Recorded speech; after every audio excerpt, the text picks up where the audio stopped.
bem-vindo ao canal da Grow Up Psicopedagogia. Hoje nossa apresentação é Você sabe estudar? Quem sabe estuda menos e aprende mais. Realização Grow Up Psicopedagogia, ajudando você a aprender mais e melhor. Essa apresentação é baseada no livro de Cláudio de Moura Castro, Você sabe estudar?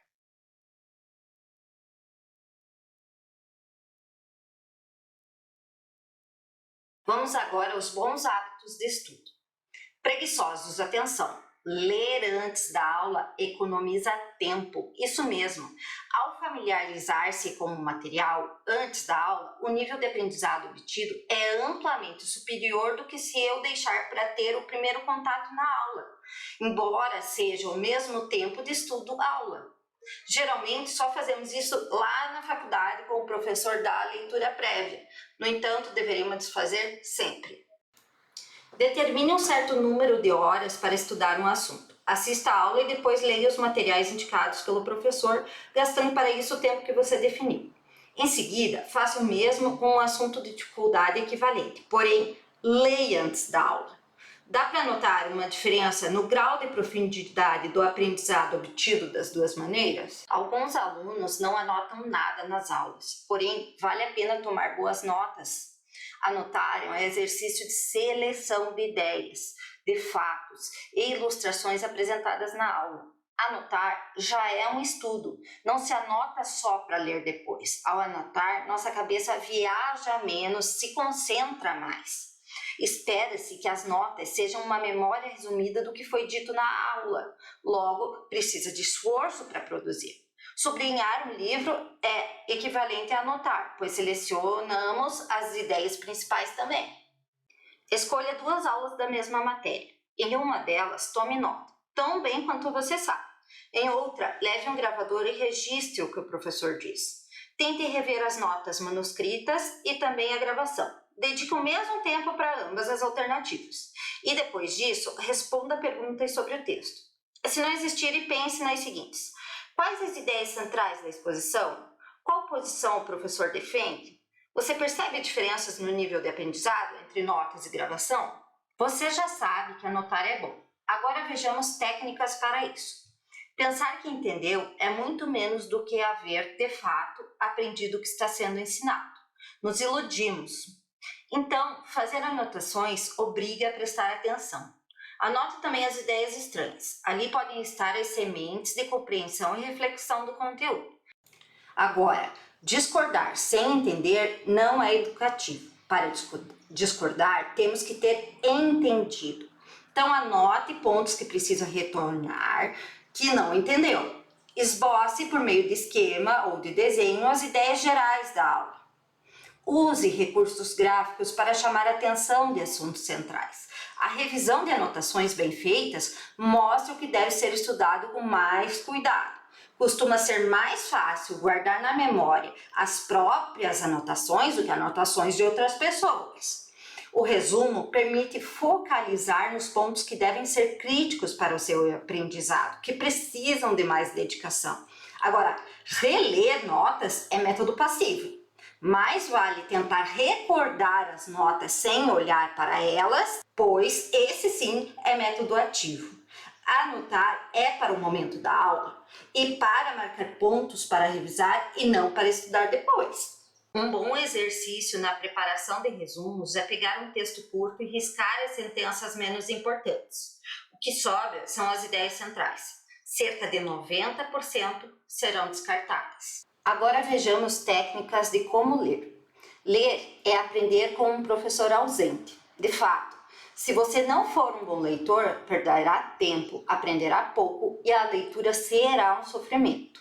Seria importante, então, ler o livro Como Ler Livros, de Montimer, que poderia ser determinante se você tem dificuldades de leitura. Existem duas formas de ler, a ativa e a passiva. Na passiva, as palavras são decifradas e as informações empilhadas na memória. Se o livro lida com ideias, uma leitura ativa se faz necessária. Na leitura ativa, você se põe na pele do autor, pensando com ele na organização das ideias, entrando no livro. A leitura ativa coloca o leitor na posição de crítico do texto. Se lê ativamente, garimpando críticas e concordâncias no livro.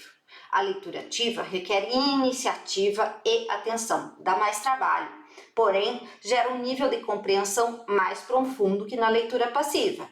Aqui não estamos falando de leitura de ficção, de romance, pois esse precisa ser lido de forma linear. Agora, o livro de psicologia, de química, não deve ser lido de forma linear. Podemos fazer várias formas de leitura. Vamos a elas. A primeira leitura deve ser por inspeção, depois uma leitura analítica e finalmente uma comparativa. Então, a leitura superficial ou pré-leitura deve ser feita com a leitura do título e do prefácio, pensando o que sugere o título, que tipo de mensagem deve estar contida nas suas páginas. A leitura ativa consiste em fazer essas indagações. Depois vem o sumário, pois é a espinha dorsal do livro. Que tipo de ideias ele apresenta? Assim você se familiariza com as ideias que virão, fará uma introdução para sua cabeça. A bibliografia. Se você tem familiaridade com o assunto tratado, ao ver quem o autor cita, já terá uma ideia do tipo de orientação teórica seguida por ele. Se é de direita, se é de esquerda, por exemplo. A capa e as orelhas. A capa geralmente diz pouco, mas na orelha o livro tenta conquistar seus potenciais leitores. Precisa então ser lida. Os capítulos mais importantes. Antes de ler todo o livro, comece pelo capítulo introdutório. Nele, o autor alinha as ideias sem apresentar conclusões. No capítulo final é que o autor apresenta com mais força suas conclusões. Detalhe, a pré-leitura não deve durar mais do que 1 hora. Para praticar, escolha um livro de ideias que seja curto. Durante meia hora, siga as instruções de leitura que demos aqui, tirando o máximo de informações sobre o seu conteúdo. Depois, sem reabrir o livro, gaste 10 minutos redigindo um ensaio, sumariando as ideias do autor. Pronto, você já fez a pré-leitura. Agora vamos à leitura analítica. Na pré-leitura, tivemos apenas o trailer do livro. Agora a leitura passa a ser linear. É para ler todo o livro, mesmo sem entender tudo. A segunda leitura será apenas dos capítulos mais importantes e difíceis. O que não foi entendido na primeira leitura pode ficar óbvio nessa segunda. Por isso, ela é tão importante. Agora, vamos à última forma de leitura, a leitura comparativa. Essa é a fase mais nobre e difícil, onde devemos nos questionar. Que lições o autor nos ensina? Como elas convivem com outras que flutuam no espaço intelectual desses assuntos?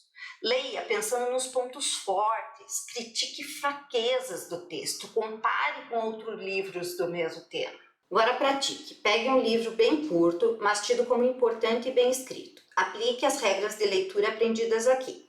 Comente em 1 ou 2 linhas o que você aprendeu com cada etapa, dentro de cada um dos 3 níveis de leitura. Conclua, se você aprendeu mais lendo assim.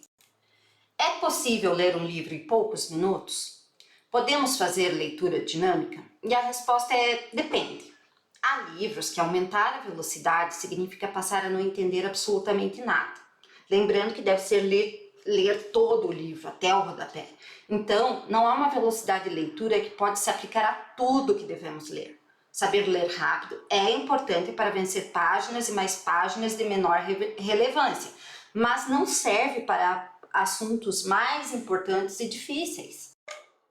Agora, vamos a uma das técnicas de estudo mais importantes, os mapas mentais.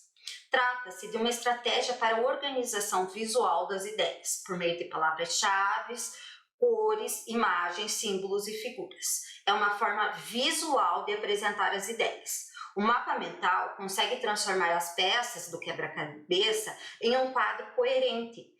Nele, as palavras expressando ideias vêm acompanhadas de desenhos, cores, imagens, setas, quadrados. Os desenhos e mapas mentais permitem a percepção de vários elementos que compõem o todo, com seus desdobramentos e relações, tirando proveito do fato de que a mente humana lida de forma muito mais eficiente com elementos organizados visualmente. Estudar com mapa mental é mais atraente para o nosso cérebro. No mapa mental a seguir, estamos revisando a importância do ambiente físico para os estudos. Começamos sem pensar muito na articulação lógica. Então ali tem o local de estudo e do que precisamos para um bom ambiente. Ausência de interrupções, conforto, espaço para guardar livros, tranquilidade, cadeira confortável, silêncio, conveniência, ausência de distrações, iluminação adequada, temperatura agradável. Agora, arrumamos o mapa, colocamos categoria e organizamos. Então, começamos com o local de estudo, separamos por conforto, tranquilidade e conveniência. Em conforto, temperatura agradável, iluminação adequada, cadeira confortável. Em tranquilidade, silêncio, ausência de distrações, ausência de interrupções. Inconveniência, espaço para guardar livros. Detalhe, no exemplo anterior tínhamos uma lista, já aqui tem-se uma estrutura de pensamento. Já aqui temos um mapa mental dessa apresentação. Se acho interessante, aprendo. Se acho chato, não. Quem tem interesse tem pensamento mais claro, compreende em mais profundidade, tem mais precisão no que lembra. Consequências práticas. Quanto mais se sabe, mais se acha interessante. Quem tem interesse, aprende mais. E como fazemos para tornar um assunto interessante? Fatores externos e iniciativas pessoais. Nos fatores externos, professores inspirados, mentores, associar-se a apaixonados pelo tema. Em iniciativas pessoais, começar fazendo perguntas curiosas ou atrevidas. Associar ideias à biografia do seu criador. Então, para que servem os mapas mentais? Para listas. São a melhor ferramenta para fazer listas, cronogramas e agendas. Anotamos, mudamos de lugar, apagamos. Como brainstorm. Diante de um problema que não temos clareza, fazer um mapa mental ajuda a organizar as ideias. Para fazer sumários e resumos, são uma excelente maneira de sumariar artigos ou livros, cujas ideias queremos captar melhor. É prático e ajuda a organizar o pensamento. Os mapas mentais também servem para as anotações durante aulas e conferências. É muito conveniente fazer mapas mentais em aulas. À medida que flui a aula, vamos criando novas entradas, em consequência, uma atrás da outra. No final da aula, o mapa mostra-se incrivelmente congestionado e desorganizado. Então, depois da aula, nós reorganizamos o mapa, questionando quais são as grandes ideias transmitidas pelo professor e assim já estamos estudando. O estudo está virando um processo. O mapa também serve para preparar a estrutura lógica e a sequência de uma redação. Começamos deixando as ideias fluírem sem muita lógica. Depois remexemos a posição de cada elemento e progressivamente vamos vendo a estrutura tomar corpo. Se parecer adequada, aperfeiçoamos. Se parecer tosco, voltamos a mudar de lugar os elementos até chegar a uma organização que satisfaz. No máximo, o mapa pode mostrar que as ideias não têm pé nem cabeça e nunca é perda de tempo. Como fazer um mapa mental? Aqui temos dois exemplos de mapa, o manual e o informatizado. O resultado final do aprendizado será o mesmo, indiferente do uso de um ou do outro. Como montamos um mapa mental na internet? Bom, como normalmente o programa abre uma caixinha vazia no meio, a primeira providência é dar a ela o nome da ideia central.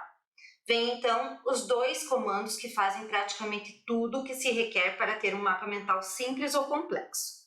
Uma tecla gera uma nova caixinha ligada à ideia principal por uma linha. Em geral, o comando usado é a tecla Tab. O segundo comando é para criar caixinhas paralelas àquela que está selecionada. Para isso, a tecla costuma ser Enter. No mais, são controles convencionais. Para apagar uma caixinha, seleciona-se a dita e usa-se o comando cortar. Para mudar de lugar, basta pegar a caixinha com o mouse e arrastá-la para o novo lugar desejado. Qualquer pessoa com o básico de informática consegue fazer um mapa mental na internet. Para fazer um mapa mental em versão digital, existem 3 programas muito bons: Mind Manager, Nova Mind 5 e XMind. Agora, prepare um mapa mental sobre o assunto de uma aula importante. Faça o mapa rapidamente e depois volte a trabalhar o assunto, aperfeiçoando a organização do texto e a escolha de palavras. Pronto, você já está estudando.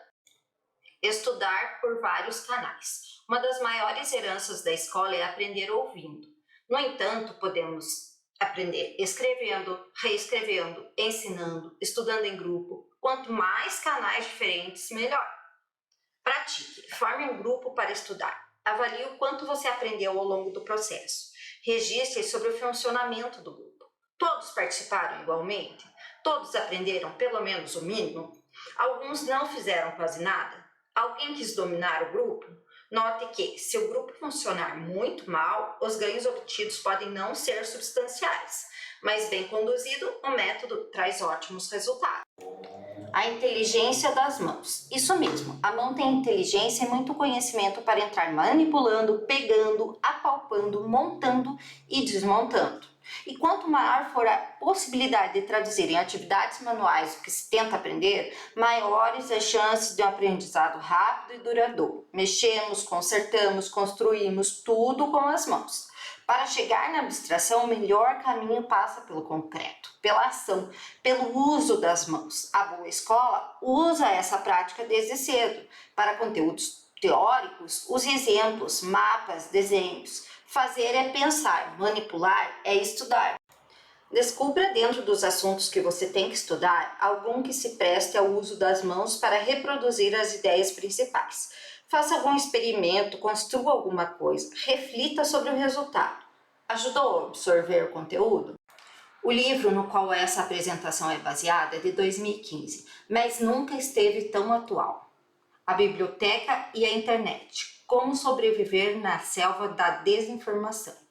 Buscar respostas que não foram previamente empacotadas é uma das atividades mais úteis para a nossa vida após sairmos da escola. Seja na biblioteca, na internet, aprender a buscar e também aprender a proteger-se da informação errada e da desinformação. Como podemos separar o joio do trigo? Que origem têm os materiais que vamos usar? De onde vieram? O que sabemos sobre aqueles que nos oferecem informação? São autores conhecidos e respeitados? Estão disponíveis para ser questionados e mostrar de onde e como obtiveram os dados ou como chegaram a esta ou aquela conclusão? Existem de fato ou são personagens inventados? No caso da internet, essa é uma pergunta essencial. E ainda mais no WhatsApp, que não é lugar de confiança para informação nenhuma. É preciso sempre perguntar: quem disse? Quem é essa pessoa? Para quem trabalha? Que interesse tem em divulgar essa informação? Que motivação teria para deixar em branco ou distorcer certos aspectos do assunto? Quem garante a seriedade da informação? Importante, se não conseguimos uma resposta satisfatória para essas perguntas, há boas razões para desconfiar. Que reputação o autor do artigo tem a oferecer? É estudo ou é achismo? É baseado em evidências? A importância do nome. Grandes jornais e revistas têm um nome a zelar e pensam mais no futuro ao publicar uma matéria sensacionalista ou mal documentada. A internet não tem dono, é a informação instantânea e a impunidade eterna. Ela permite afirmar sem prova e dizer o que não é verdade. Um primeiro teste de confiabilidade consiste em perguntar: se for mentira, quem paga o preço caso seja desmascarado? Se não há cabeças a prêmio, cuidado. No caso da internet, a regra é simples. Quem ensina e se torna responsável pela notícia é conhecido? É confiável? Tem algo a perder? Com essas perguntas, eliminamos 99% dos boatos digitais, das fake news de WhatsApp até. Lembrando sempre que existem outros meios confiáveis fora da internet. Bibliografia de professores, rodapés de bons livros, comentários contidos nos artigos de autores consagrados. Não significa também que toda matéria de Harvard seja ótima, mas a chance de ser boa é muito maior. Agora, se você não sabe sobre o assunto, vá no mais confiável. Em resumo, como buscar uma informação? Que confiança merece o autor da informação? Quais suas qualificações técnicas no assunto em pauta? O que perde-se disseminar informações ou ideias falsas? Que prestígio tem a publicação? O que dizem os autores mais respeitados sobre o assunto? O assunto é consensual ou controverso? E se os peritos não se põem de acordo, é melhor não tomar partido. Boa sorte na selva da desinformação. Sempre desconfie e cheque se a informação é verídica. Escolha 3 sites enviados por colegas, versando sobre quaisquer assuntos. Decida quais são confiáveis e quais não parecem merecer credibilidade, de acordo com as regras que vimos. Justifique por que é confiável ou não. Escolha um tema tratado em suas aulas. Pesquise bastante na internet sobre ele. Escolha então 3 sites. Em um deles, você tem boas razões para acreditar que merece sua confiança. Explique quais fatores o permitiram chegar a essa conclusão. Em seguida, escolha um segundo site que parece ser minimamente confiável. Justifique com os mesmos argumentos. Finalmente, tome um terceiro em que você tem boas razões para duvidar do que está dito. Justifique sua escolha. Assim, você já começa a separar o joio do trigo da desinformação.